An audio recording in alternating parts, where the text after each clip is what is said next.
Yo, what it doing, man? Paper Chasers, man. It's your boy OC3 and back again with another YouTube video. Today we're gonna be reacting to a detective tricking a guilty suspect into confession. We're gonna jump into the video right after this. We got a subscriber goal of 500 subscribers. Also, once we hit 1,000 subscribers, I'm doing a giveaway of 5 pairs of Apple AirPod Pro 2s. So go ahead, like, comment, and subscribe. Share the video to a friend. Let's keep running these motherfucking digits up, man. 2025 our year, we going crazy. I appreciate everybody for pulling up to the video. And without further ado, we're going to jump right into the video.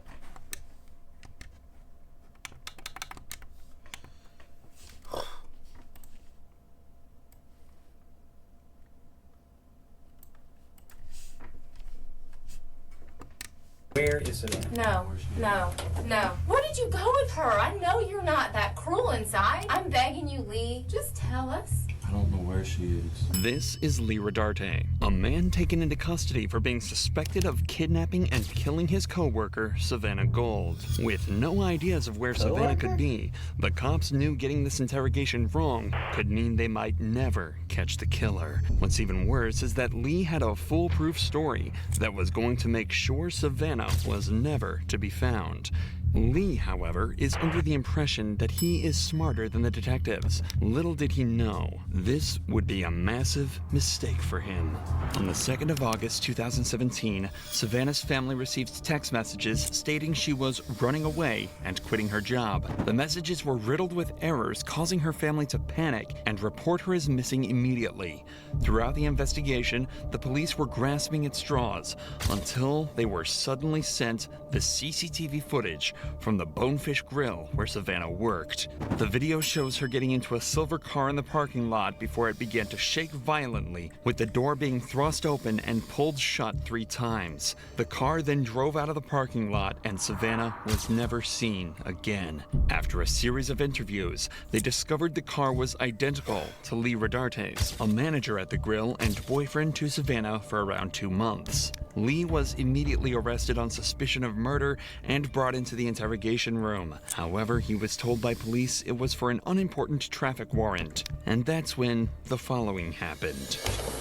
I'll stay right out here. You can go have a seat for me real quick. I'll be right back, okay? Yes, sir. Being told the detective will be right back obviously implies to Lee that he won't have to wait long to be seen. But it'd actually be 90 minutes before anyone enters the room again. Only a few days. Damn, an hour and a half? It's crazy. I be salty. I be in that bitch like, bruh, come home. Days ago, Lee was interviewed about the disappearance of a girl he kidnapped, and now he's been handcuffed and taken into a police interrogation room. Lee will be feeling incredibly anxious now, but remember, he's confident that there's no way the cops have enough evidence to take him down. But unfortunately for him, the facade the detectives put up is all about to be ripped away. Hey, man. How you doing? Good. You remember me from the other day? Detective Reeves? Okay. This is my partner, Detective Staley. The detective that enters isn't the same one that brought him in. It's the one who interviewed him about Savannah 3 days prior.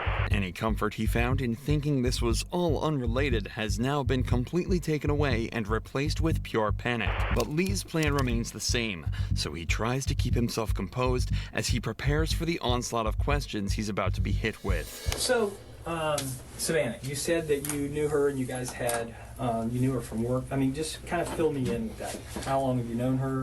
Like I said, I've known her obviously since she started working there. I would say probably about 8 months ago, we started hanging out outside of work. And at the time, I had a girlfriend. But we kind of connected, me and Savannah. So we hung out a little bit here and there. Got pretty close. We come from, I guess, somewhat similar backgrounds, I guess you should say. The question Lee was given was, how long have you known Savannah? A question that surely merits a fairly simple answer. When hit with a question like this, people who have nothing to hide keep their responses short, taking the questions at face value. But people who feel pressured will usually extend their answers to questions in an effort to seem as though they know what they're talking about. Something Lee will fall victim to. So we kind of connected, hung out for a little while. I'd probably say a period of 2-3 months. Okay. And then she started using drugs a lot. I did them with her a couple times, and then she started to get heavy into him, and Oh, gotcha. Okay. so I kind of just tried to take a step back and, you know, put things off. And then probably a month or so ago, I saw Savannah at work, and she looked healthy again. You know, she gained a little bit of weight. We kind of were talking, you know, here and there. We hung out a couple times. She came over to the house, and, you know, we just kicked back, drank a couple beers, watched movies, stuff like that. In total, Lee spoke for over 5 minutes in response to a single simple question, going Damn. Buddy fucked himself over. so far as to detail specific encounters between the pair. Now that the detectives have even more reason to suspect that he may be hiding something, they decide to call him out on something small to gauge his reaction. In the first interview, Lee had told investigators he hadn't seen Savannah in a while. But if the CCTV footage is to be believed, this is a bold-faced lie. And then as we hung out, you know, after a couple times, she brought drugs over. I told her, I was like, you know, you're doing really good. You can't, you know, you shouldn't be doing it again. I think we moved too fast.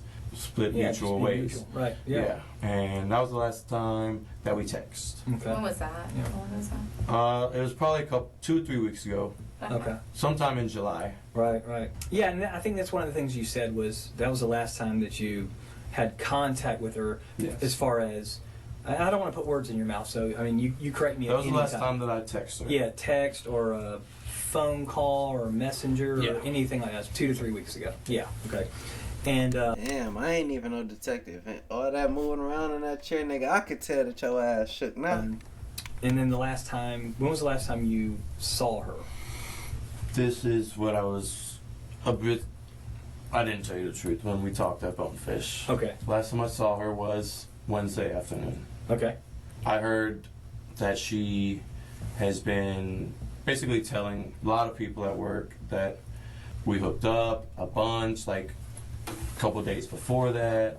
So I met her in the parking lot at Bonefish When was this? Wednesday afternoon. Okay. Well, do you know what time or about? It was about 5:30. Okay. Without realizing it, Lee has already provided us with enough evidence to assume he's guilty. We know he knew Savannah. He had the same vehicle seen in the footage, and he was present at the scene of the crime when it happened. Remember, Lee has no idea the cops have footage of the event. If he knew about it, he would have tried to provide an alibi that put him somewhere completely different. Unfortunately, though, this isn't quite enough evidence for the cops to get a guaranteed conviction. Instead, they need to push further to try and extract a full confession. Something that will not come easy at all. I parked and I said, hey, can I talk to you for a second? And she said, yeah, what's up? And I was like, I heard you've been saying some things about me and you continuing to hang out, and you know that we're boyfriend and girlfriend. And she asked me, she said, can I come sit in the car because I just did some heroin and I'm a little paranoid. It was never confirmed that Savannah did do heroin. Nobody in her life mentioned seeing or suspecting she used it. And even if she did, she was headed to a shift at her job as this conversation was taking place. If she was able to do that without getting paranoid, it seems strange she couldn't simply have a chat in the parking lot. So she came and sat in the car, and I explained to her the situation. I told her that servers at Bonefish were coming to me and telling me that you're telling people when you're out that we're boyfriend and girlfriend. And I said, I need you to stop, because for one, it's jeopardizing my job. We agreed to, you know, split, stop talking mutually and just move on. But it was nothing more than that. And she said, I'm gonna do what I want. I didn't tell anybody anything. At that point, I got out and I punctured the hole in the tire.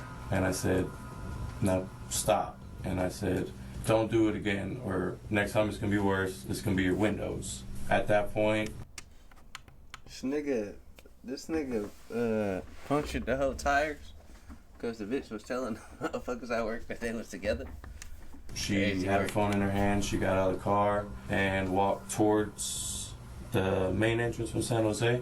Obviously, this entire explanation was crafted to try and create an alibi as close as possible to what actually happened.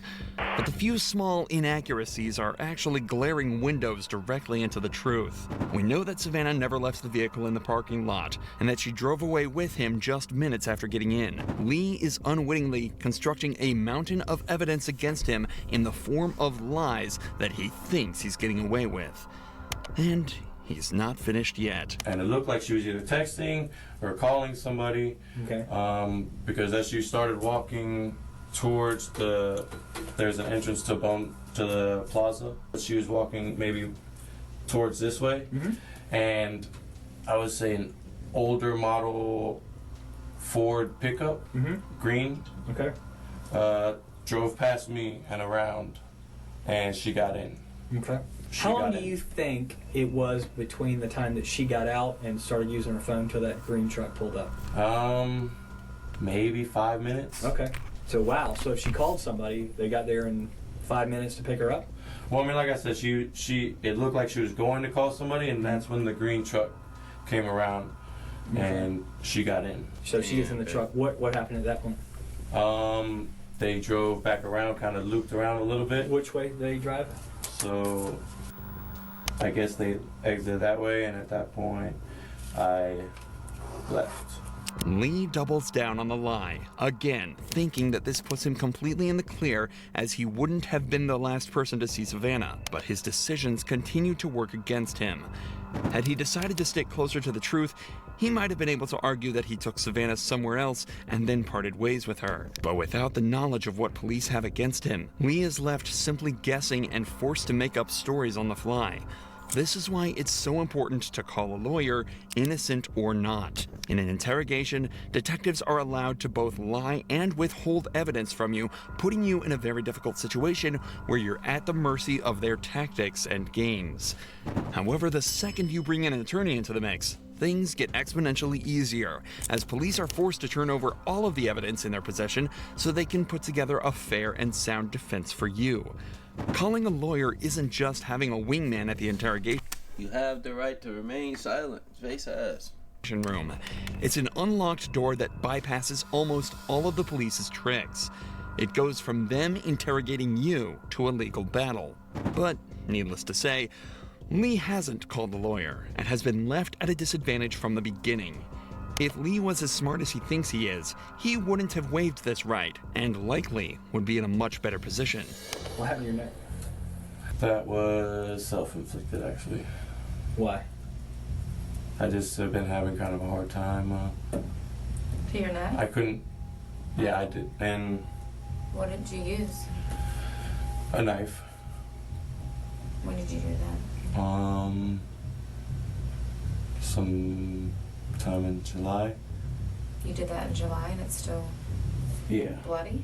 Well, I kind of peeled the scab here and there at work, hitting it on stuff like that. I peeled it last night working. And it was coming off a little bit today, so I peeled that a little bit. All right, let me see. But this was the same night. This one was just a lot worse Yeah. than this one was. Okay. And that was in July?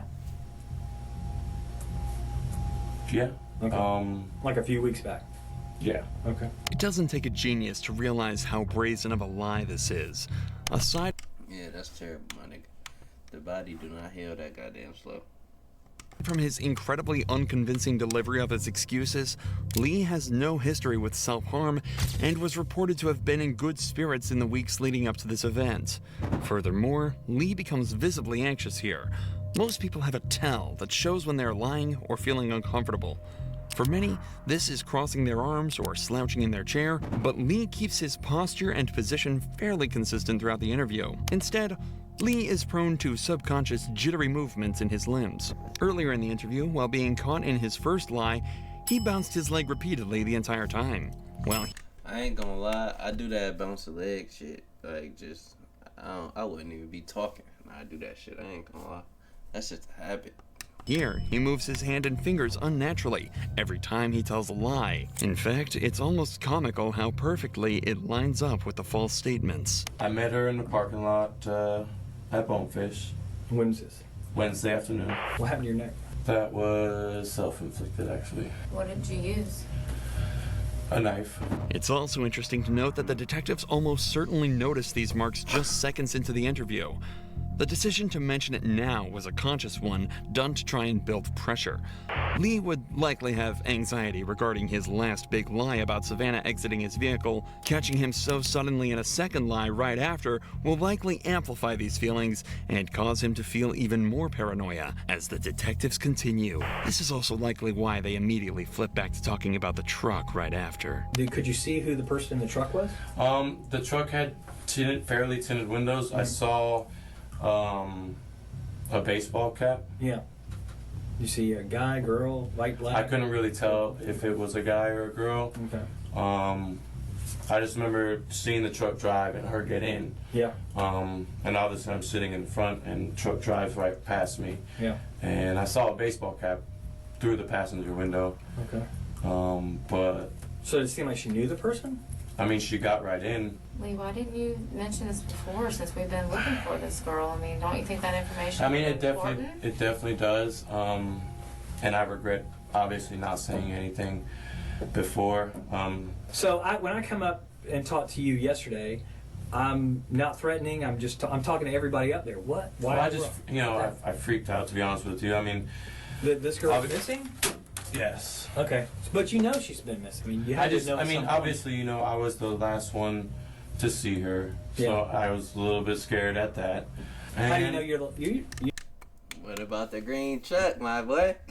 You just said you weren't the last one to see her. You just said somebody in a truck. Well, I mean, the last one to see her at Bonefish. Okay. The last one she's heard from. Right. Or had contact with that anybody knows of. Sure. The detective knows he's starting to catch Lee on the back foot, so decides to keep the pressure up. So where's Savannah right now? I don't know. Where would I find her? I don't know. That's my prime objective is to find her. Definitely. And here's a couple reasons I need to find her. One is I'm hoping that she's still alive. And that's really, I really do, I'm holding out for that. And if she's not alive, then I think she and her family are due that knowledge. I think they need some closure. So where is she? I don't know where she is. Where is Savannah? I don't know. I need to know where Savannah is so I can don't let know her family where know. she is. You don't know because you had something done with her and you weren't involved in that part? I don't know. Tell me something. What can I work with? I told you the last time I saw her. But that's not true because we have proof.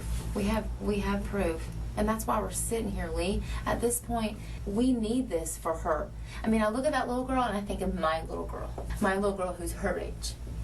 That's who I think about. That was my little girl. I couldn't imagine. I don't care what she said about you or whatever, but my little girl is that age. Maybe. I'm curious to see if guilt tripping actually worked the goddamn criminal, my nigga. You're not telling the truth. Maybe something gets out of hand in the car. I didn't do anything. Okay, you didn't do Okay, anything, but she was in your car. She never got out of your car. She never got out of your car. Lee? This is where the true genius of these detectives start to shine. The initially quiet female detective suddenly starts to speak up. The male detective had a very deadpan, professional demeanor throughout the interrogation, so having that suddenly contrasted by a vulnerable, emotional-looking person being thrust in front of him will likely come as even more of a shock to him, especially as she starts to become more emotive and even starts to beg him. She never gets out of that car. And you drive off. She never gets out of that car. There is no green truck, and that's not right to her. We're fact finders, Lee. I don't have anything personal against you. No, not at all. I mean, it's We're over. just fact finders. Tell us We're what just happened. doing Where our is she? job. No. Where did you go with her?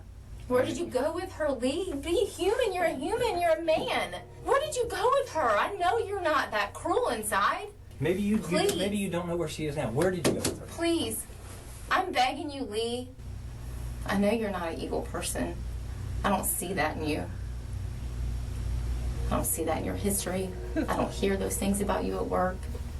Is she still at your house? No. Okay. Is she still in your car? No. Okay. Well, then where is she? What was going on in the back seat? For the doors to be kicked open.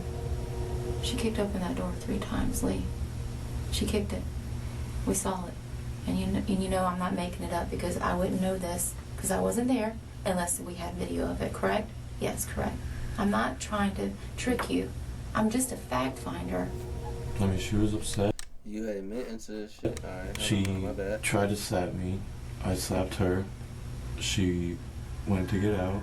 I grabbed her around her waist and said, "Where are you going? Why are you hitting me?" She calmed down and we left. Why would she leave with you after that?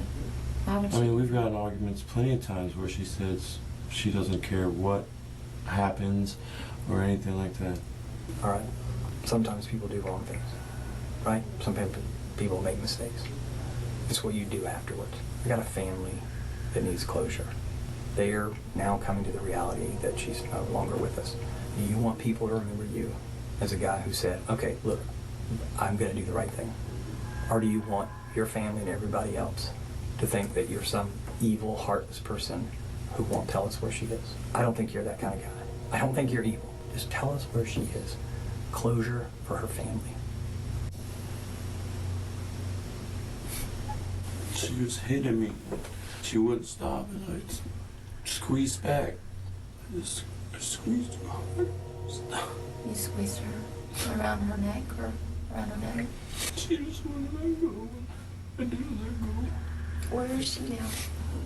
Please tell us where she is. All I want to do is leave me alone. It's a pond on the west side of the Club du Clay Club du Clay? Yeah. Okay. and Longchamp. Yeah. Okay. Just a few days later, a dive team recovered the remains of Savannah Gold, burned and almost unrecognizable. So much so that her cause of death couldn't even be determined.